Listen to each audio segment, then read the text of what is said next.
This week, my administration has launched our new global labor strategy to ensure that workers' rights are the centerpiece for economic strategy internationally as well as domestically. That's a primary concern to me. Last week in Illinois, I congratulated the UAW on their record contract with the big three U.S. auto companies. The contracts can lead to thousands of new jobs, billions of dollars in planned investment to keep American auto industry strong and competitive. And I urge any company investing in America to enter into partnerships with the most highly skilled, dedicated, and engaged workers anywhere in the world, American labor. And folks, I asked the Treasury Department to do a study. When labor does well, what does that do to people, all other non-labor folks around the country? Everyone benefits. And by the way, the reason many of you use labor is because they're the best workers in the world. Union. It's not like you show up one day and say, I want to be an electrician. You show up one day and say, you got 5 years to practice. And then you get a card. I'm also intent on responsibly managing the competition between the United States and the People's Republic of China.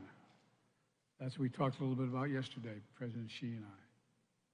That's what the world expects of us. And I promise you that's what we're doing. I met with Xi yesterday, leader to leader, to make sure there's no miscommunication between us. As always, I've met with him more than any other world leader because when I was vice president, it was concluded that I should get to know him. It wasn't inappropriate for the President of the United States to be meeting with the Vice President. We've had, prior to this, 6 to 8 hours of private meetings, just he and I, each with a simultaneous interpreter. Our discussions have always been candid and constructive. I again emphasize to President Xi that the United States does not seek conflict.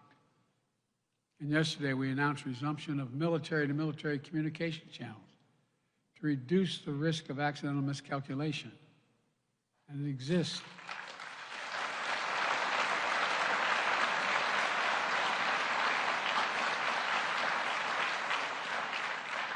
This is not, as my generation would say back in the day, this is not all kumbaya, but it's straightforward. It's straightforward. We have real differences with Beijing when it comes to maintaining fair and level economic playing field and protecting your intellectual property.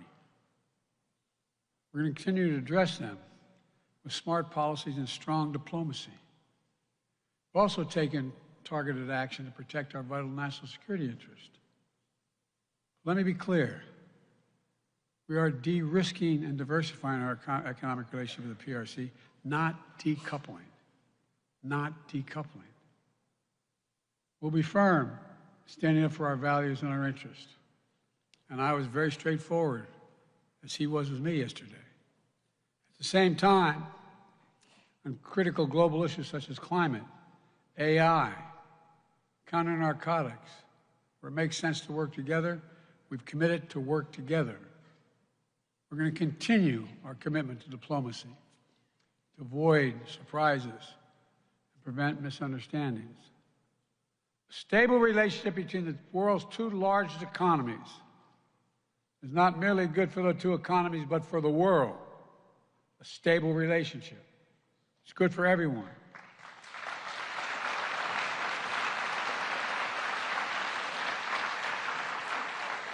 Let me close with this.